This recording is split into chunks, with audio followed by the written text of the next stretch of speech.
twongeye turatomboye bana b'Imana kuba Nyagasana duhamagaye kugira ngo tugirire neza ku mpuhwe ze.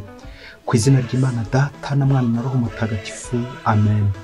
Amahoro bana b'Imana, nimuhumure, Imana iradukunda, ije kudukiza kuri iki cyumweru cya 27 mu byumweru bisanzwe, tariki 6 Ukwakira 2024. Ngaya masomo agiye kudufasha guhura n'Imana. Isomo rya byo mu gitabo cy'intangiriro umutwe wa 2 umurongo wa 18 kugeza ku 24.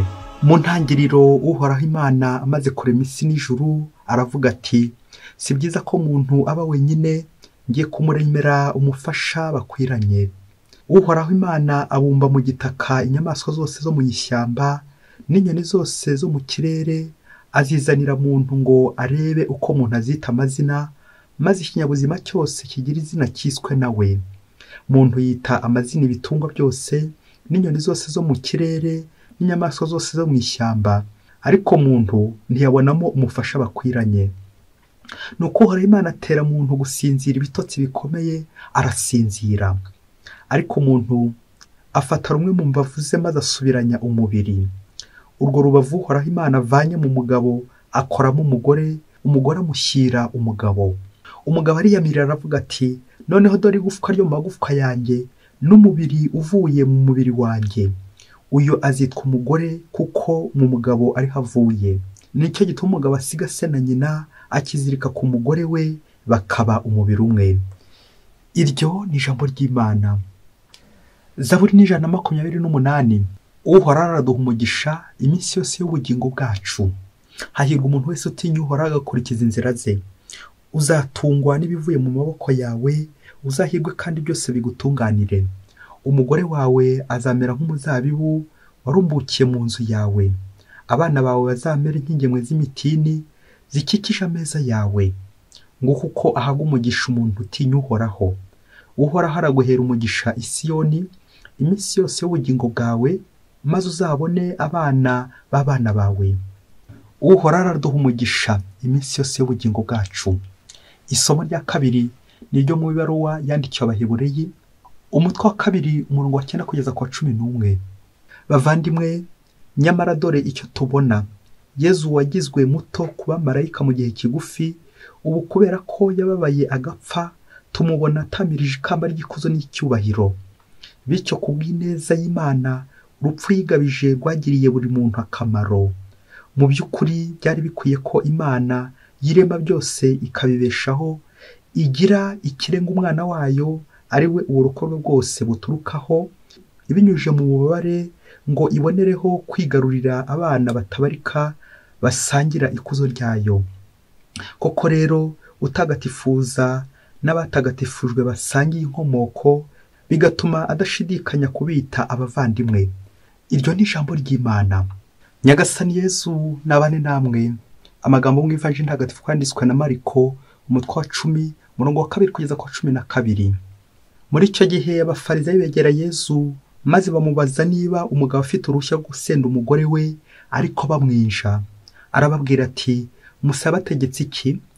Baramusubiza bati, Musa yemereye umugabo kwandika icyemezo cyo gusenda umugore akabona kumusezerera.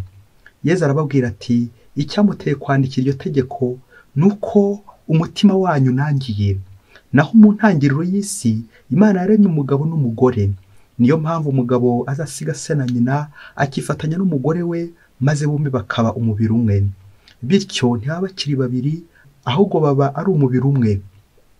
Nuko rero ntihakagire umuntu utandukanye cy'Imana afatanyije. Basubiye imuhira, abigishwa bongera kumusobanuza ibyerekeye iyo ngingo. Arababwira ati, koko umugabo usenda umugore we akazana undi abasambana. Umugore nawe utandukana n'umugabo we agacyurwa n'undi abasambana. Iyo ni Ivanjili ntagatifu. Abayoboke b'Imana, nimugire amahoro, nimuhumure, ineza ya Nyagasani. Aha tugeze ni kuri buri munsi. Uze guhava wasukuwe na Nyagasani, wabonye urumuri rw'Imana. Iyi Ivanjili ya Kristo yagutambutseho. Nyagasani utabara ingo nyinshi ziri mu manegeka. Yezu icyaduha wowe iyi Ivanjili igacengera mu mitima y'abantu bafite imihoro bari gushaka gusenya ingo z'abandi.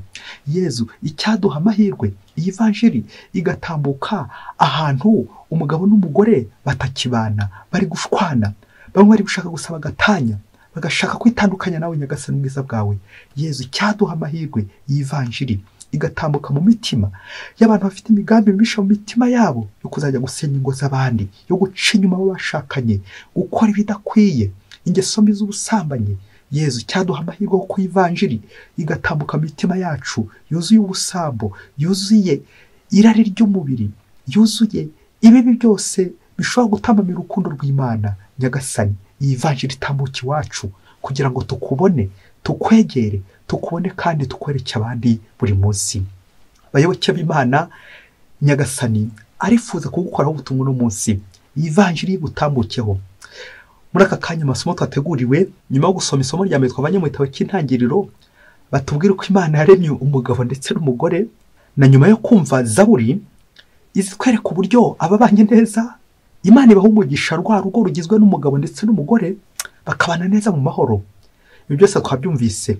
Na nyuma yo kumva isomo rya kabiri twavanye mu Ibaruwa yandikiwe Abaheburayi, aho batubwira Kristo utagatifuza, agatagatifuza iyo mibano yose kugira ngo abantu bamererwe neza, barusheho gukundana kandi bakunda Imana.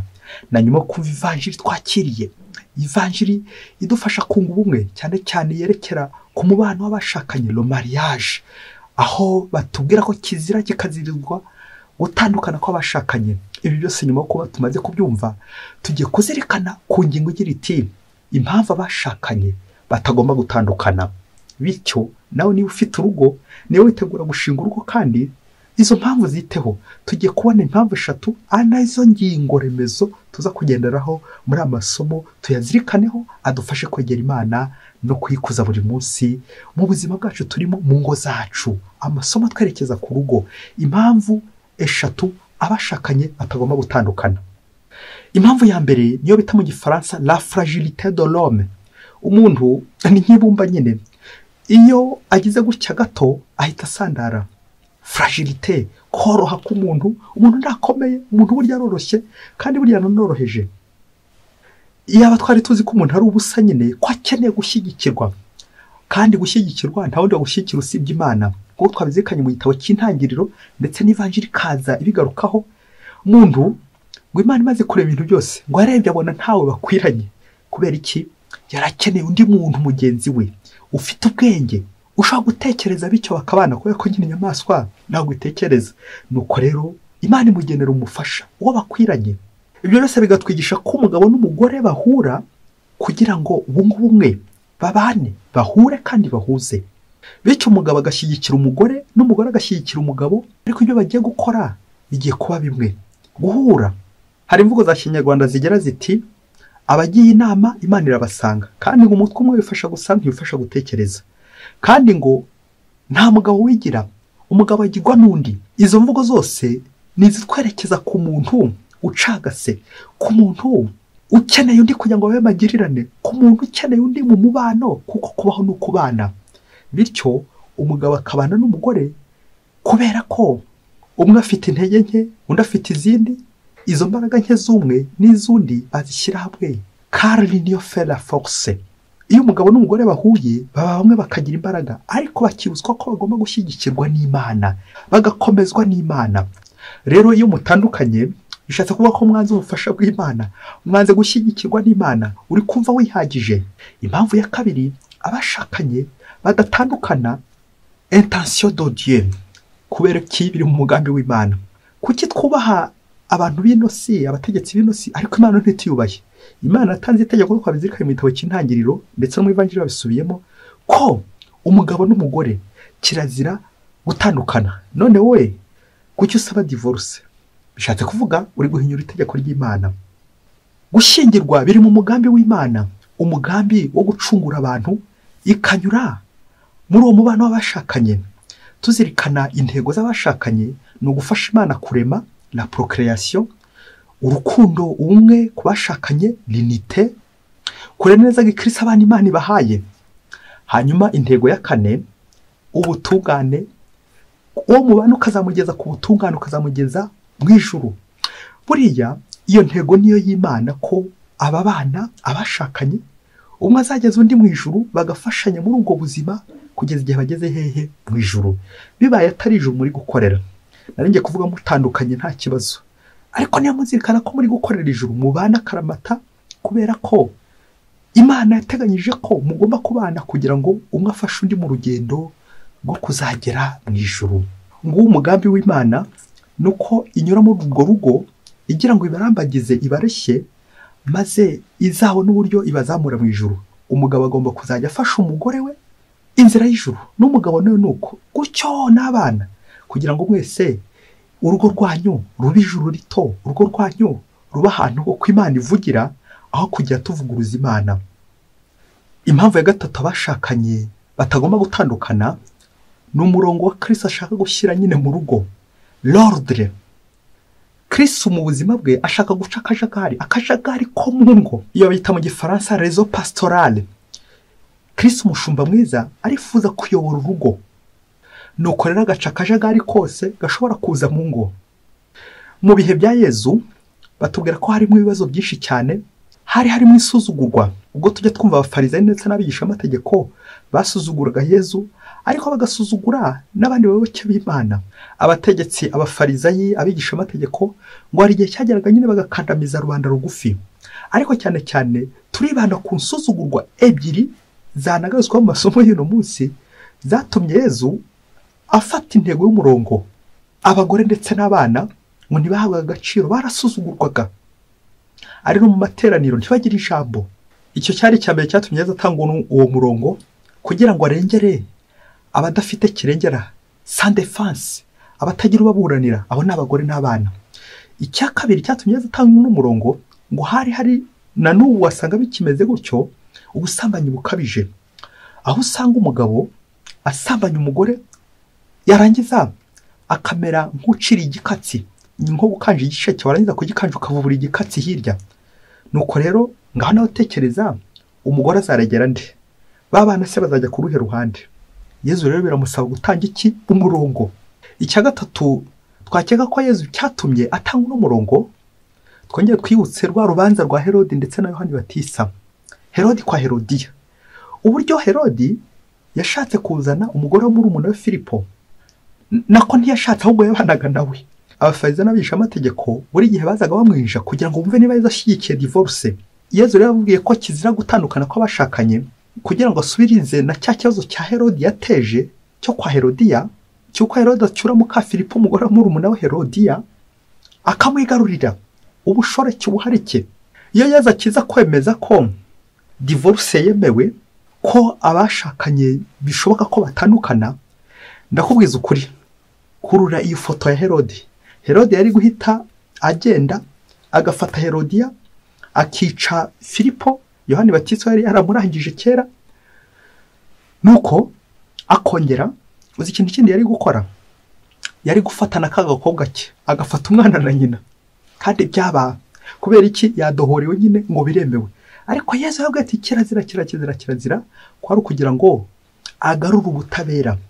Ndetse iyo Yesu akiza kwemera divorce yari kubagushemo Yohani Batisa, kuko yabirwanyaga, kurwanya ubusambanyi, kurwanya ubuharike, kurwanya gufatira ibitari byawe. Nuko Yesu atanga umurongo ufatika ati kirazira ko abashakanye batandukana, ordre pastoral, umurongo nyine w'umushumba mwiza uyoboye intama ati iki kirazira kugikora, kirazira na kiriya. Buri iyo uvuze ngo kirazira kikaziririzwa, ujye ubyitondera nyine n'umuziro. Iyo bikoze uba wakiriye nyine imiziro, uburiye imiziro, ubufashe ku miziro. Burya imiziro ntaho itaniye n'umuvumo. Ikindi cya kane Yesu yakoze gikomeye cyane ashyiraho uyu murongo, ni uguha ijambo nyine zansuzugurwa abagore ndetse n'abana. Tekereza nawe kuri iri foto, ubyutse mu gitondo ati umudamu yampemukiye, umugore yampemukiye, ugahita umwirukana. Yesu rero arifuza kongera gusubiza ijambo abagore ndetse n'abana zansuzugurwa kugira ngo azivuganire, azirengere, azirenganure. Ngiye na politike nshya, nouvelle politique, nuko abana n'abagore bahabwa ijambo. Kirazira guhohotera umwana, kirazira guhohotera umugore, kuko abo ngabo akenshi bagaragara nk'abanyantege nke, fragile, bakeneye gushyigikirwa. Yesu rero akazanye umurongo kugira ngo abashyigikire 100%. ngo umurongo ngiye inkuru nziza, umurongo wa Yesu ni ugushyira ibintu ku murongo, kutaregeza. Nifuza kukubaza mubyeyi, izi mpamvu tumaze kumva wazitesha agaciro urinde? Ikibazo dufite muri no minsi cyo guca inyuma, umugabo agacinya umugore, umugore agacinya umugabo we, ubusambanyi bukabije, ibyo byose byatumye benshi tugenda tudohoka. Nyamara umurongo wa Yesu turawumvise kandi turawuzi twese. Kirazira ko abashakanye, abashyingiranywe batandukana. Uwo ntago ari umurongo wanjye, ni uwa Yesu, twese tuwugendereho. Iyi tegeko rya Yesu, itegeko ry'urukundo. Mubyeyi, iyi nkuru uyumvana ubushishozi niba ushinze urugo, niba kandi witegura gushinga urugo, wongera uyumve. Iragukebura, bityo umenye ko ntawe ukinabandwa. Ibintu byose ukoze ushyiremo umurongo, kurinda akajagari. Yesu arinda akajagari. Umunsi umwe hirya kure cyane muri Afurika, ngo umugabo n'umugore ngo bari bakize cyane, bafite inganda, bafite ibintu bya mirenge, bafite amafaranga, bafite amakonti afiningiye, ngo bari bafite abana babiri, umuhungu n'umukobwa. Nuko abo bana babo bakaba n'abizera. Abo bana kubera ko bari baranize bikomeye, bakaba uburenganzira ku makonti yabo, bakaba uburenganzira ku mibare y'ibanga abana niba bayibikaga. Urugo rwari rumeze neza. Umunsi umwe cyarakabaye ngo urugo rw'abaturanyi rukajya ruzamo imishamirano. Uyu mugabo n'uyu mugore kubera ko bari inyangamugayo, akaba bajya gukiza urugo, bari kurwana, bari gushyamirana. Nuko habera abajyanama beza. Bya bindi by'uko hari igihe inama zihamagara kunama, ngo uzi ko uyu mugabo n'uyu mugore baje kwisanga, za nama bagiraga rwa rugo rwarwanaga, baje kwisanga bakoze ikimenyetso cyo gukuba. Ubundi icyo bise gukuba nyine danger de mort, baje gukora ikimenyetso cyo gukuba. Nuko byaje gutangira wa mugabo wo muri rwa rugo acudikanye na wa mugore w'umuturanyi, n'umugabo w'umuturanyi acudikana na wa mugore, abandi bajyaga baza kubakiza. Rimwe bitangira mu rwihishwa, ikindi gihe biza gututumba biramenyekana. Bakoze nyine akamenyetso ko gukuba, umwe agiye uwundi, undi agiye uwundi, kandi ku ntangiriro bari bagiye kubakiza, baba bagiraga inama. Kandi byaba, tekereza nawe ugira umuntu inama nziza, ariko bikazarangira woneho gushoraho dosiye yawe, dosiye yo gucana inyuma, dosiye yo gusenya. Ukibaza ngo arbitre none hari abandi ahangaha, ku busanzwe nyine aba bakizaga birangiye koko aribo bagenda gusenya. Arbitre arabande. Tekereza nawe je kuzimya umuriro, ariko uzimije umwe usije ukongeje undi. Ngiye bya bindi by'uko ushobora gufasha umuntu, ariko bikazarangira unamufashe, waramufashije ariko bikazarangira uri kumufata.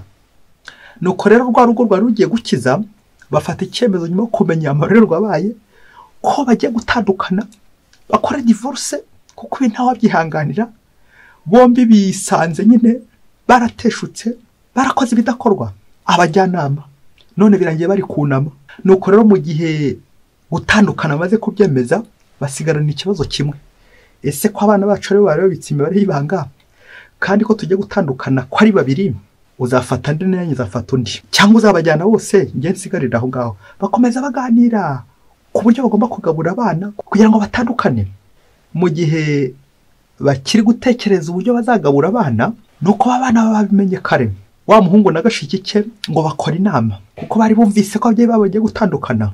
Nuko abana batuma ku babyeyi babo kugira ngo bakorane nawe inama, maze babana babamenyesha imyanzuro bari bafatiye muri ya namba yabo, bati papa na mama mubyumve neza, hano ni iwacu, buri wese namwe nimwemeje gutandukana musubira iwanyu, mutorekere iwacu, mutorekere urugo rwacu, mujyi wanyu. Nuko bababyeyi nyuma yo kumva ya myanzuro y'abana, nuko baragenda nabo bajya gukorana inama bombi. Nyuma yo kumva iyo nama y'igitaraganya abana babakoreye, bageze muri ya nama basanga bagomba kurwana n'ibibazo bibiri. Ikibazo cya mbere bari kurwana nacyo nuko muri rwa rugo bari bayinjiriyemo ngo hari harimo n'ikibazo nabo cyuko nibatandukana bafite umwana umwe, umwana bazamusaturamo kabiri, ubwo igice kimwe umwe kijyana undi akijyane. Nuko basigana ikibazo rwa rugo rwaje kunga ko nibasigarana umwana w'igisate azaba apfuye nyine, bizarangira batandukanye bari gushyingura. Azabana nuriya ariko bahitire gushyingura nyine cya gisate cya wa mwana gushyingura. Nuko basigana ikindi kibazo cyuko nibatandukana batari buze kongera kubona ibintu, nta nzu bongera kubona, bagiye kwangara. maze muri ya nama wa mugabo na wa mugore biheje bakora ku ruhande baza gufata icyemezo cy'uko bagiye gupfukama basaba imbabazi ko batazasubira kujya gusenya ingo z'abandi, ko bagiye guhama hamwe. Nuko bakoranya abana bakora inama babasaba imbabazi, bumvikana ko batazongera guca inyuma, batazongera kujya gusenya ingo z'abandi, hato batazikura urupfu kuko byari kurangira bagiye gushyingura kandi barashyingiwe. Nuko muri ya nama abana babaha imbabazi, biyemeza kutazongera kubatesha agaciro. Urugo rwongera rurasubirana, nanone babanye mu mahoro kubera Imana. Kirazira kikaziririzwa ko abashakanye batandukana, bayoboke b'Imana Yezu Kristo akuzwe.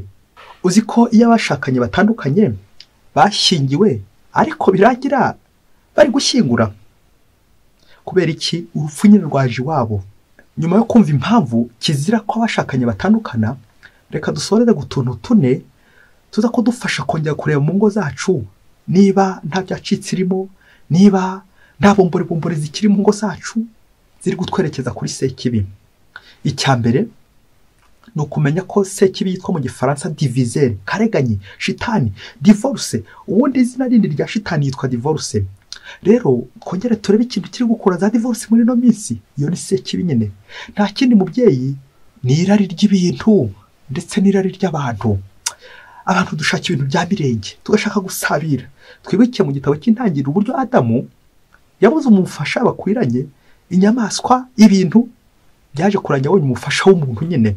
Ngiryo ryarari ry'ibintu ritubuza Imana. Naho abantu, irari ry'abantu, kurarikira abasore b'abandi, kurarikira abakobwa b'abandi, kurarikira abagore b'abandi, abagabo b'abandi, byose ugasanga iyo yiparitse mu mitwe yacu. Uri gushaka kujya gusenya ingo z'abandi n'urwaho rwakunaniye. Irari ry'ibintu wabyemwe, iyo ni shitani mbi iri gushaka ko dusenya. Shitani buri gihe ahora kubita agatoyigo, kandi yabonye twuze umwe, yabonye turi gushaka kugenda neza, ahora kubita agatoyigo kandi ati reka mbasenye. Shitani iri kudusenya, turayamagaye mu izina rya Yezu. Icya kabiri, impamvu ingo nyinshi ziri gushaka gusenyuka cyangwa ziri no gusenyuka muri no minsi, nuko habuze inama. Abagiye inama Imana irabasanga, kandi umutwe wifasha gusa ntifasha gutekereza. Aba bana kugira ngo bazure urugo rwabo babanje gukora inama. Ababyeyi nabo nyuma ko byakomeye bakoze inama, ubundi bakiza gukora inama ntabwo bari kugereye hose.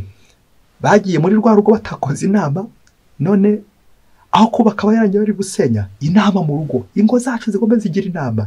Abantu batagiye inama ntabwo bashobora gutera imbere, kandi buryo mwakoze inama nibwo mumenya ibitagenda neza ngo mubikosore. Irigenda nabi mukabijugunya, kuko seki buri gihe ntifuza abantu bakora inama, ntabwo yifuza abantu bahura hato bataza guhuza.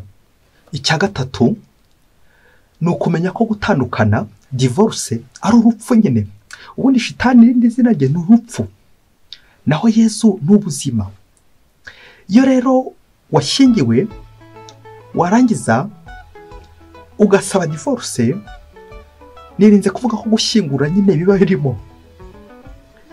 Ucyura ibisate, igisate kimwe hano kijya hirya, kaza kurangira byose nyine biboze.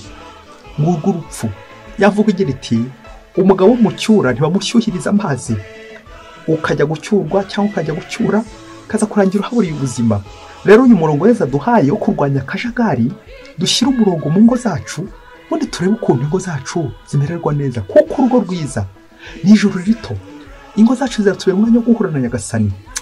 Mubyeyi, icya kane ndifuza gusoreza kuri Bibiliya, ku ijambo ry'Imana riri muri Bibiliya. Bumbura Bibiliya yawe. Iryo jambo ni rigufasha niba wari ufite imigambi yo guca inyuma uwo mwashakanye, niba wari ufite imigambi yo kujya gusenya ingo z'abandi. Iri jambo ry'Imana tugiye kuri guha nk'impamba, hatiyo migambi mibisha uyihora niya sekibi, ugenda mu rugo mwiza w'abana b'Imana. Iryo jambo ry'Imana riguherekeze tujye gusorezaho, kugira ngo iyo migambi mibisha yose wari ufite uyihorere. Turisanga mu ibaruwa yandikiwe Abahebureye umutwe wa 13 umurongo wa 4. Nizere ko niba ufite urugo, niba warashatse, niba uri kwitegura gushinga urugo, umurongo ntabwo ko utawuzi. Reka tuwugusomere, nurangiza uwucyure nk'impamvu no munsi iguherekeza mu rugo rwawe. Uyugera ibintu utinya, uyugera ibintu ubaha. Hari ibintu bidatinyuka mu babyeyi mwe, hari ibintu bigomba kubahwa. Uburiri bw'abashakanye kirazira kubuvogera, kirazira kubwandavuza. Niba warabwandavuje bw'abandi uramenye urwo rupfu wakuruye, Yesu arakwinginga kugira ngo aguhe imbabazi uno munsi. Ngiri ijambo ry'Imana. Ugushyingirwa ni kubahwe na bose, n'uburiri bw'abashakanye buzira inenge, kuko Imana izacira urubanza abasambanyi n'inkozi z'ibibi. Amen. Iryo ni ijambo ry'Imana. Mugire icyumweru cyiza mwese. Imana ibahe umugisha. Imana Data na Mwana na Roho Mutagatifu. Amen. Padiri Masumbuko Ladislas wa Diyosezi ya Cyangugu.